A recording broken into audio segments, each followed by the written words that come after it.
Hi friends, welcome to my channel. ఈరోజు recipe వచ్చి పండుమిర్చి నిల్వ పచ్చడి. పండుమిర్చి ఉపయోగాలు చూద్దామా? వంటలలో ఎండుకారం కంటే మిరపకాయలు వేసుకుంటే ఆరోగ్యం. పండుమిర్చి తినేవాళ్ళు ఆరోగ్య సమస్యలు తక్కువగా ఉంటాయి.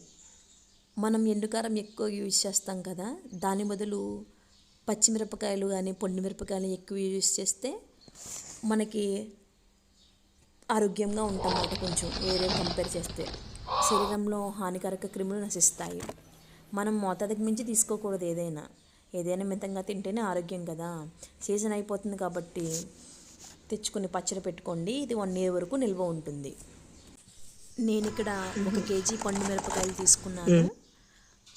ఇవి కరెక్ట్ కొలతలు అన్నమాట. వీటిని చూసి చేసుకోండి.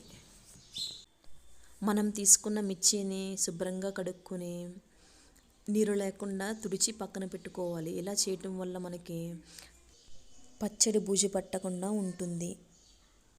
చింతపండు 250 గ్రాములు, కల్లు ఉప్పు 150 గ్రాములు, జీలకర్ర 50 గ్రాములు, వెల్లుల్లిపాయలు 3 పాయలు. నెక్స్ట్ ఇక్కడ అల్లం పసుపు కూడా యాడ్ చేసుకుంటారు కొంచెం మంది. మనం ఒక రోటిలో శుభ్రంగా కడిగి పెట్టుకుని మనం తొడలు తీసుకున్న మిర్చిని రోట్లో వేసి దంచుకోవాలి.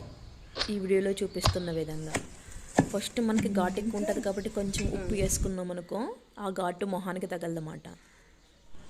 ఇలా దంచుకున్న తర్వాత మనం తీసుకున్న చింతపండుని కూడా యాడ్ చేయాలి.